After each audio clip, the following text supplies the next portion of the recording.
बिस्मिल्लाहिर्रहमानिर्रहीम। अस्सलाम वालेकुम। लेकिन लेटेस्ट डेवलपमेंट ये है कि आज शाम तक अमरीकी और ईरानी वफूद जो हैं वो इस्लामाबाद पहुंच सकते हैं। सूरत हाल गो मगू का शिकार है क्योंकि ट्रंप जो है वो बाज नहीं आ रहा, मुतनाज़ा बयानात देने से धमकियाँ भी दे रहा है, ठीक है जी। और उसके साथ साथ फिर ये भी कह रहा है कि ईरानी जो जहाज़ हमने पकड़ा है उसका अमला वापस कर देंगे और बाद में जहाज़ की तलाशी लेने के बाद जहाज़ भी वापस कर देंगे।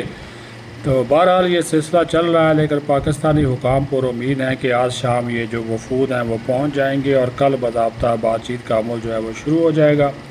और तवक्को यही इज़हार की जा रही है कि ये जो मुआहदा इस्लामाबाद है ये इसके ऊपर साइन जो है वो हो जाएंगे, बातचीत किसी न किसी नतीजे पर पहुंच जाएगी, जिसके लिए तमाम सालस ममालिक जो है वो पसे पर्दा कोशिशों को जारी रखे हुए हैं।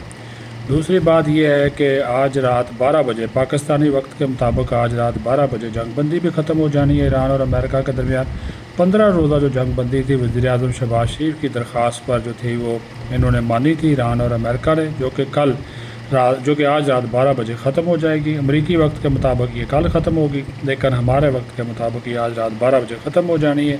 इसमें तोसी के लिए भी कोशिश की जा रही है, क्योंकि अगर तोसी नहीं हुई तो फिर ज़ाहिर है वही बमबारी, वही हमले वो वगैरह का सिलसिला जो है वो शुरू हो जाएगा।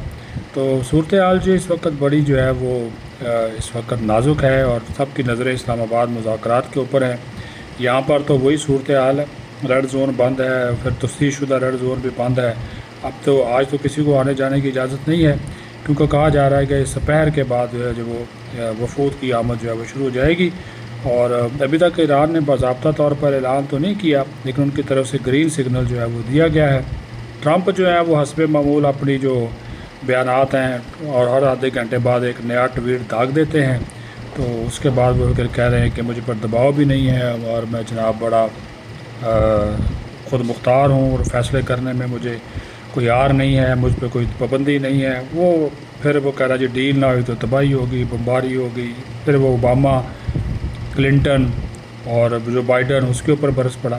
तो ये सिलसिला जो है वो चलता रहेगा। वो उसमें तो बहरहाल पाकिस्तान जो है वो खामोशी के साथ अपना काम करने में लगा हुआ है और बहुत सी चीज़ें जो है वो जो पाकिस्तानी हुकाम कर रहे हैं वो मंजर आम पर नहीं आ रही, लेकिन पाकिस्तान की पूरी कोशिश है कि ये जो इस वक्त ये ऊँट किसी न किसी करवट बैठ जाए मुज़ाकरात का और मुआहदा हो जाए। तो उसी वजह से हमारी तरफ से जो तैयारियाँ जो हैं मुकम्मल हैं। और फिर जब वफूद आएंगे तो फिर पहले वज़ीर आज़म से मुलाकातें होंगी अलग अलग, और उसके बाद फिर बातचीत का सिलसिला शुरू हो जाएगा। और बातचीत कामयाब हो गई तो फिर मुआहदा इस्लामाबाद पर भी दस्तखत हो जाएंगे। पाकिस्तान जिंदाबाद।